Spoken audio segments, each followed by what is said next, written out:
and welcome to Conscious Curiosities, where we unlock the wisdom of the universe which lies within us. I'm Maria Luz, your host, a certified hypnotist, astrologer, and developing psychic medium. Today's episode is entitled Gemini, Feeling a Bit Scattered.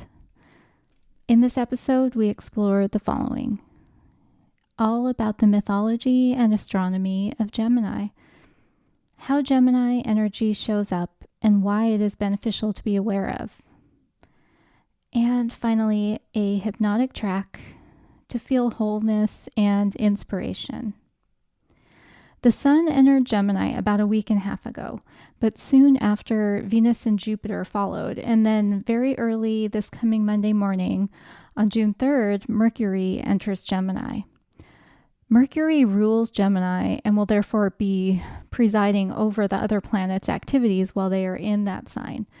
It's kind of like they have to yield a bit more to Mercury's agenda than they normally would if they were in someone else's sign. So I thought it would be nice to examine Gemini energy because we may have been feeling a bit scattered with all of these planets hanging out there rather suddenly after what's usually pretty mellow in the season of Taurus. You may want to look at your birth chart and just see which house or houses Gemini presides over. And you can see that by looking around that edge of the circle, and then look for the glyph for Gemini, which looks like kind of a Roman numeral 2, kind of a little more squiggly than you might be used to seeing it. And then you'll know which house, and you can look up what area of life that house corresponds to on my website on the astrology tab, or you can just Google it as well. And the reason why is that you may be feeling the energy that I describe in this episode more intensely in those areas of life that are represented by that house or houses where Gemini resides, because that is where that energy in the sky is going to be concentrated for you specifically. First, let's visit the mythology of Gemini. I know I usually talk about the astronomy first when I'm talking about planets, but there's just not as much that's interesting for the constellation Gemini. So I'm going to hit the mythology first. I know I've been going overboard on this stuff, so I'm trying to keep it brief, and here are the pertinent parts of the stories. There were these twins, Castor and Pollux, and they're also sometimes called Polydeuces or Dioscuri, and they had different fathers. One was a mortal named Tyndareus, and the other was a god named Zeus or Jupiter, as we know him in astrology, and their mother was named Leda. They were both these heroes. One was like a boxer, and the other maybe an archer. I can't remember off the top of my head, but they fought in many battles, and they were eventually killed in a battle.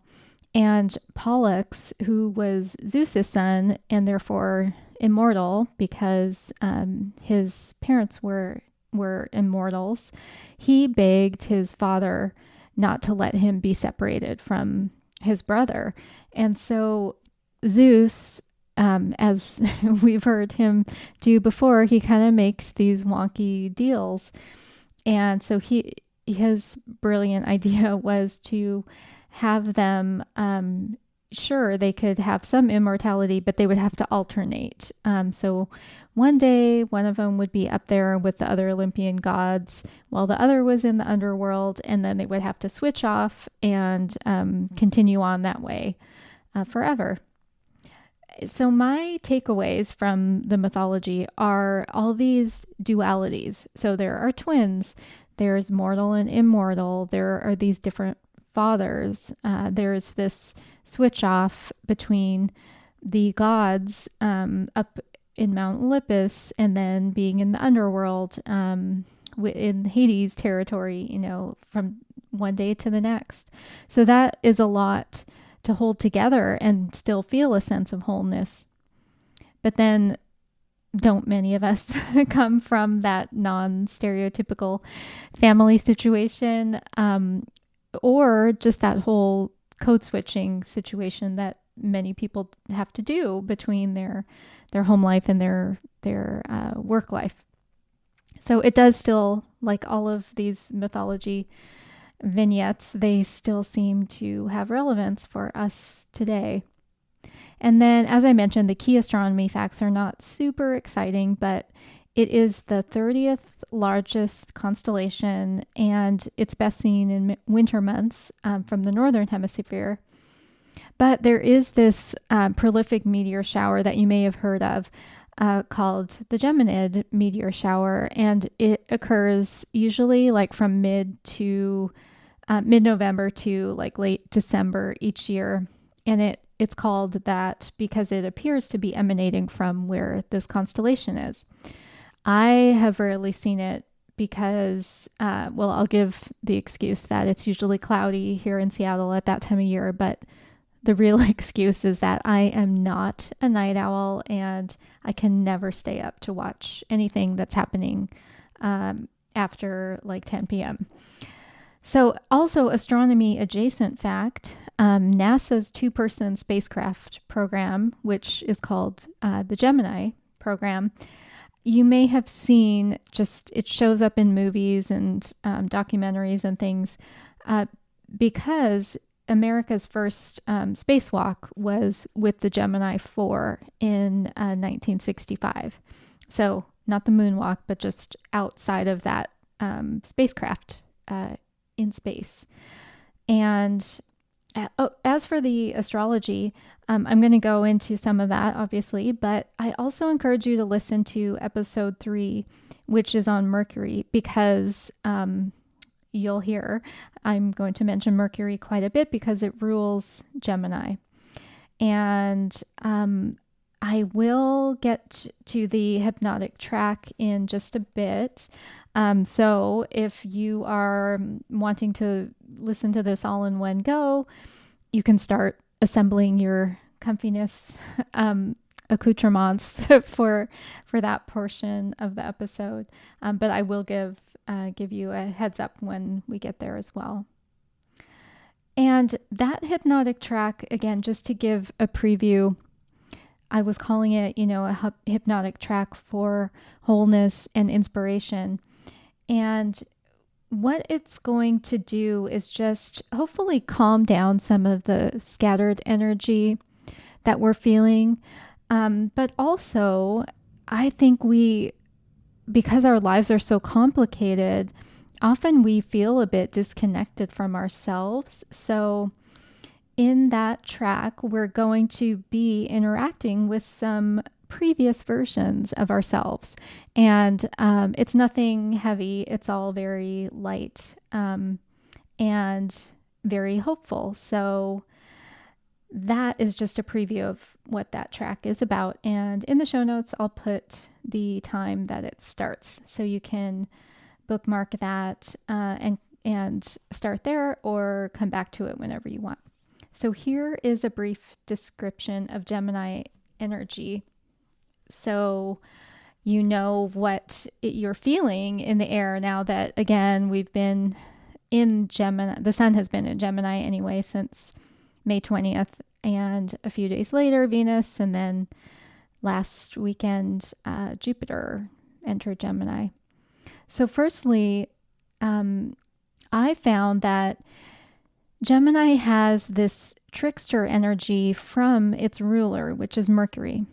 And don't underestimate Gemini, basically, because of this trickster energy. And just a really recent example from my life is that one of my friends, who happens to be a Gemini sun, she was launching her business. So we'd looked a few months ago, just looked at dates that looked really favorable for her to launch according to some priorities. But then as we were getting closer, it occurred to me that, she could actually pick her rising sign for her business because, that changes every 2 hours or so. And with a virtual business, it's kind of symbolic. So it could really be any time that day if she wants a specific rising sign or a chart.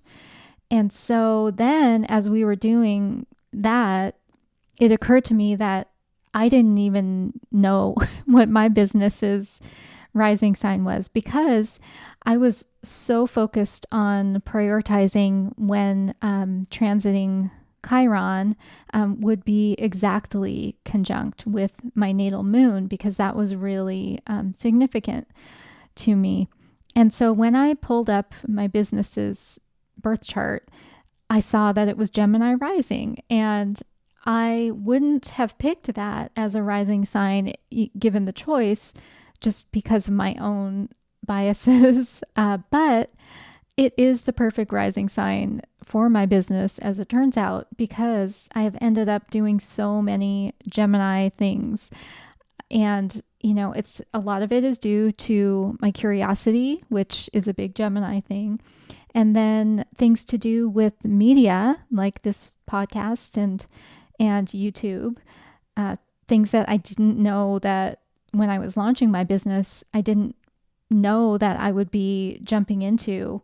I had the idea for a podcast, but I hadn't really mapped out where it would go, and I hadn't planned on YouTube or a regular astrological energy, forecast or anything. And those things are, very much a part of my business now. And then another super Gemini energy is all of the writing that I've been called to do. And again, I had no idea when I started my business that I would feel this compulsion. I don't know how else to describe it, but this compulsion to do a lot of writing. So now I have these 2 different Substacks, and that is just the trickster energy, I think, showing up for me. And now I am here for it. And to break it down, Gemini is an air sign, and the other 2, as an aside, are Libra and Aquarius. And when you think of air, it's everywhere, right? It's that saying, it's in the air that we breathe. It's not, it's not visible, and it's not easily contained because, we cannot see it. And yeah, I was just thinking about how particles such as, the COVID-19 virus, they utilized air, and how difficult it was, and still is, for us to manage it for that reason. It got around, so quickly for that reason. It was easily transmissible if precautions weren't taken, or even if they were. And so this air energy lends itself to thoughts as well as things like viruses and making quick connections through the mind's space. And the fact that Gemini is also a mutable sign as opposed to the other options, which are fixed or cardinal, that mutability enhances this ability to move fast and connect thoughts. All of this allows for rapid processing of information, but it doesn't allow for going very deep before moving on to the next thing. Thought can move quickly to become words or assumptions. They can quickly be made just in the interest of moving on to that next piece of information. On the flip side, it can, aside from being potentially dangerous, because of that quickness and the assumptions and moving on and on to the next thing, that can be fun too, right? And it can be kind of freeing to see where your curiosity takes you. And thinking of those times when, I've been on my computer and then all of a sudden I've got like 15 tabs open, just because I've gotten curious about one thing and then it leads to another. And also, Amazon and other online sellers, they know this about us. They capitalize on our Gemini-ness by, rapidly showing us other things that we might be interested in purchasing just even before we've hit, the purchase button. And then social media shows you people or products or organizations to follow, just because you've looked at one thing. And because of this trickster or quick or curious energy, it doesn't concern itself with the cleanup if there are any messes that are inadvertently left in its wake. And so just be aware that when you give in, because again, it can be fun and it can be alluring, there is no magical cleanup fairy, and you or others will have to deal with the consequences of playing it in that superficial way, and the consequences of quickly moving on to the next thing and the next thing.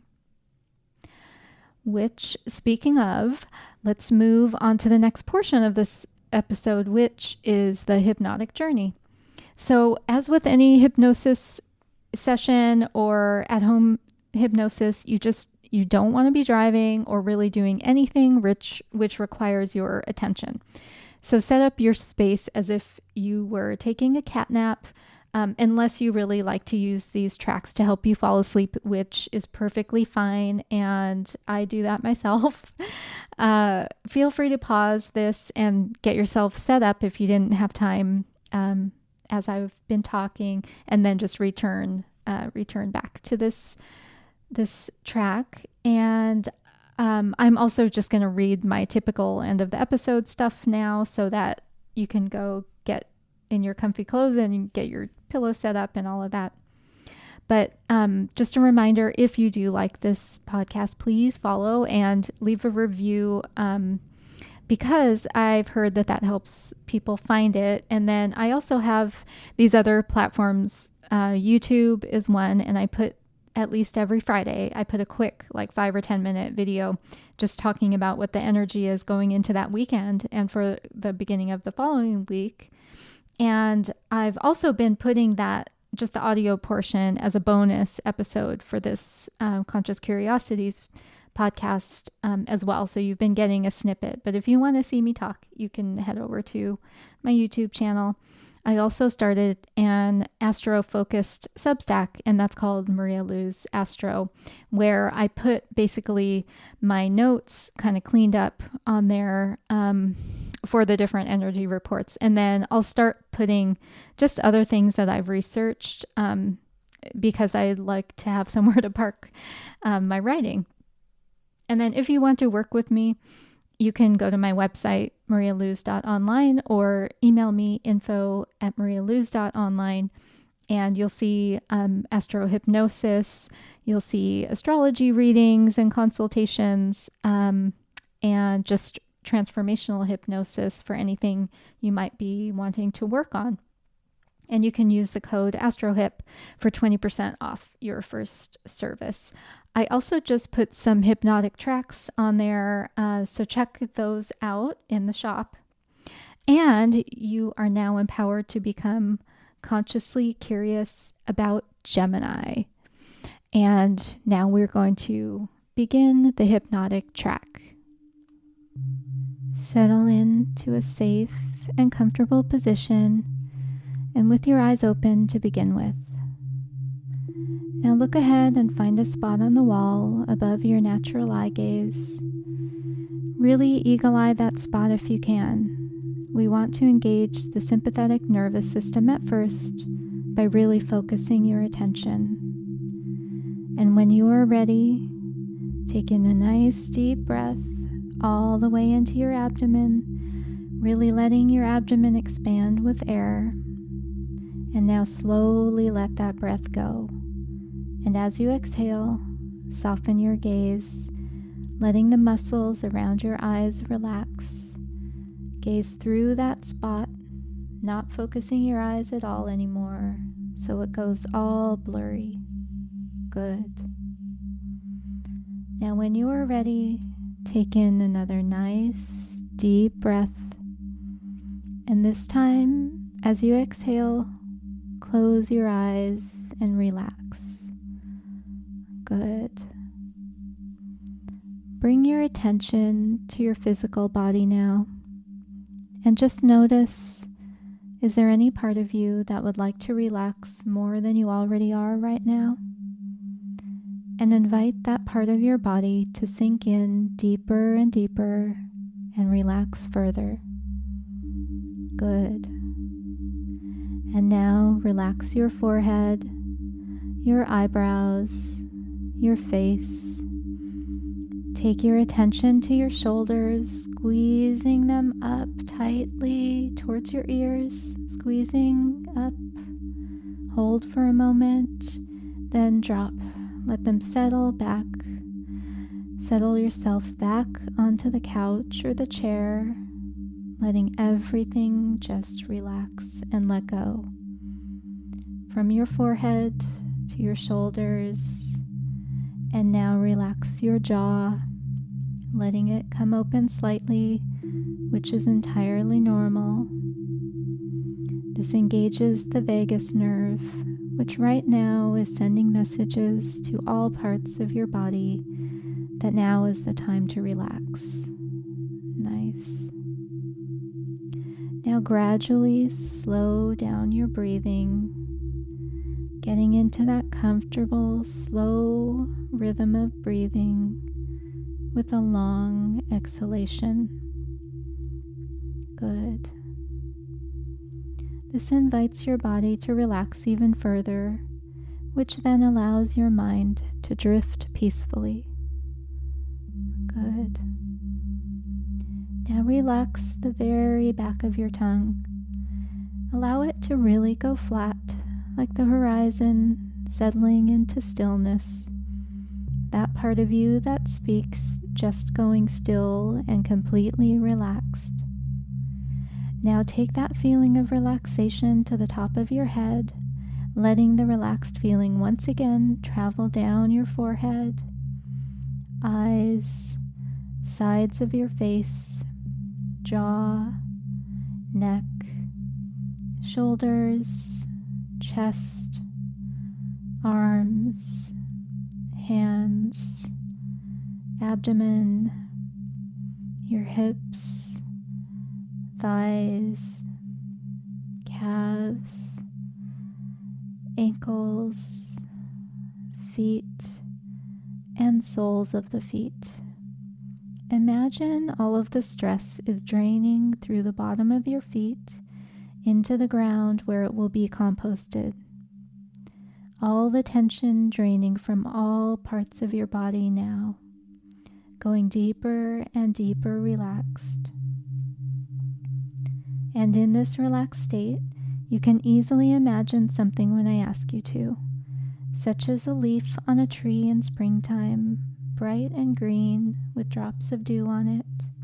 Go ahead and imagine that now. In this relaxed state, using the magic of the mind, you can imagine a feeling, such as the feeling of being comfortable in bed, everything done for the day, snuggled under your comfy blankets and with your pillow softly supporting your head for you. In this relaxed state, simply because I ask you to, you notice the feel of your shirt on your skin, the lightness or texture of the fabric, and the feel of the seat or cushioning beneath you, supporting your body completely. And because you are now deeply relaxed, any background sounds such as a bird chirping or a dog barking will only take you further into a state of hypnosis, as your subconscious mind will understand you are safe and secure, there in your chair or bed, simply listening to the sound of my voice, continually relaxing with every natural breath you exhale. Take your attention to your eyelids, and as you do, they become tighter. As I count from 1 to 3, they will twitch and tighten. When I get to 3, you will try to open them, but you will not be able to. 1, your eyelids are twitching, tightening, and locking down. 2, they are tighter and tighter, locking down and stuck like glue. 3, they are tighter and tighter, locking down and stuck like glue, and you may try to open them, but you cannot because they are stuck like glue. You may try to open them, but you cannot. And now, allow your eyelids to relax fully. And now you become so deeply relaxed that your body effortlessly releases all remaining tension and drains it into the earth to be composted. And you become one with the universe, comfortably floating in a sea of tranquility, or in the clouds, liberated from your earthly body, feeling at one with all that is. You may feel a sense of spaciousness, as if you are floating, an easeful feeling. And because you have this sense of spaciousness and ease, your mind is clear and will focus only where we ask it to. And you are now ready to expand and grow and be open to insight. Imagine a peaceful and calm setting outdoors, someplace pleasant for you. It can be real or imagined. It could be the beach or the forest, the mountains, or a beautiful field. Imagine it clearly in your mind. You notice the smells. You notice the temperature. You notice the sounds. And now imagine you are there in this pleasant place of knowing, of insight, standing in this tranquil setting where you will begin your journey of discovery and growth. And you notice a path off to the left. You set out toward the path. Now walking on that path, you notice what it is composed of. Maybe sand, snow, or grass, or soft dirt, and you make note of it. And notice how it sounds to walk along this path. And notice what you are wearing and what's on your feet. Maybe sandals, shoes, boots, or barefoot. You continue walking down the path until you come to a crossing, a bridge to where you will find wholeness and inspiration. At the bridge, you pause, and before proceeding, you set down 2 things that you have been carrying, knowing that these things are no longer serving you. These 2 things can be ideas, commitments, emotions, beliefs, behaviors, relationships, or material things as well. Don't stress about which 2 things, just go with the 2 that come effortlessly and automatically to your mind now. Your subconscious will know which 2 things.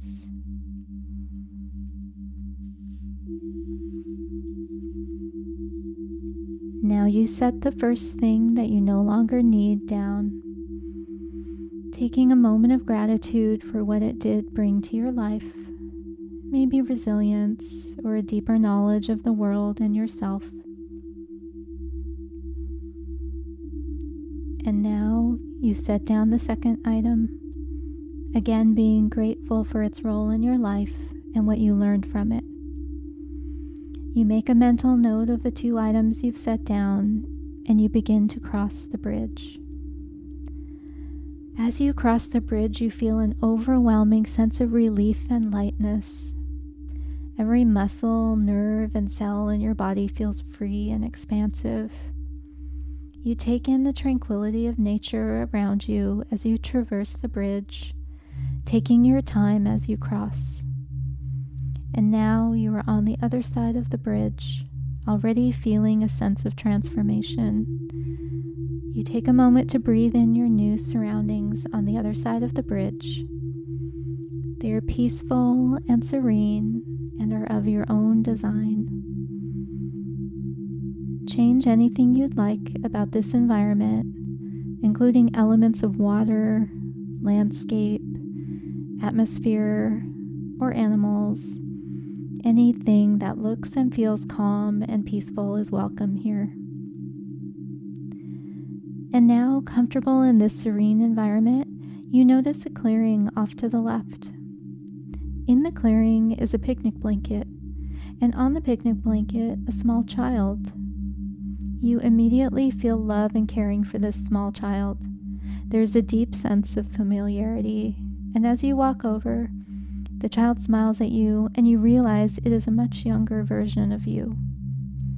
You smile back at this younger version of yourself as you sit down on the blanket. The child you says or does something that makes you laugh, and as you both share in the joy of the moment, you notice another version of you a short distance away in the serene environment. And this version of you is just a week or two ago and looks tentative and unsure, so you and the child invite them over to join you as well. They smile in relief and walk over to the blanket and settle down, and once again, the child version of you causes you all to share a laugh. You are all smiling and laughing and enjoying one another's company. Because you are the oldest, you feel a sense of protectiveness for the younger versions of yourself. You are wiser and know you have more experience than they do. You look at them and feel nothing but love and appreciation for them and the time you have together now. You are all enjoying the tranquil surroundings, and you notice some dandelions growing nearby. The patch of bright yellow and bright green seem to beckon you all over. You walk over and pick some yellow ones and some with spears of translucent white seeds at the end of the stem, carrying them carefully back to the blanket so as not to disturb the seeds as you walk. You all settle back onto the blanket and decide each one of you gets to make a wish. The child version of you goes first, closing their eyes in concentration, carefully considering what they wish for most. After a few moments, the child you says what they wish for. And because they love you and you love the child you, this wish is something that will also benefit you in your present life. Next, the you of just a few weeks ago takes some time to consider a wish. And because they love you and you love them, this wish is also something that will benefit you in your present life. Taking a moment to consider the two wishes that you heard, one from the child version of you, one from the version of you just a few weeks ago. And now it is your turn to consider a wish. And because you have so much wisdom and love in your heart, you wish for more joyful wishes for all of you. And you all blow on the dandelions and watch the seeds float gently into the air as you all laugh and wish your wishes a safe journey. And now your time together is coming to an end. But don't worry, you can return anytime you wish, in meditation or dreams or your imagination. Anytime you want to feel support and support all the versions of you. For there can be only love and supportive wishes in this place. You all share one more laugh together and walk back to your separate times. You notice you are back on the bridge to where you began your journey. As you walk back across the bridge, you know the seeds of the wishes are all taking hold somewhere, and your heart feels full of inspiration and hope. You want to do what you can to honor all of the wishes as you return to your present life. And you know that you will try your best. And now, standing at the serene and peaceful place of your choosing, It is time to return fully to the present as the you of today. I will count from 5 to 1, and when I get to 1, you will open your eyes and emerge. 5, feeling so good, with a foundation of deep love and support. 4, feeling a sense of wholeness and understanding of exactly who you are. 3, feeling full of inspiration and hope for the wishes you all had. 2, feeling secure in yourself, ready to go about your day or evening. 1, opening your eyes.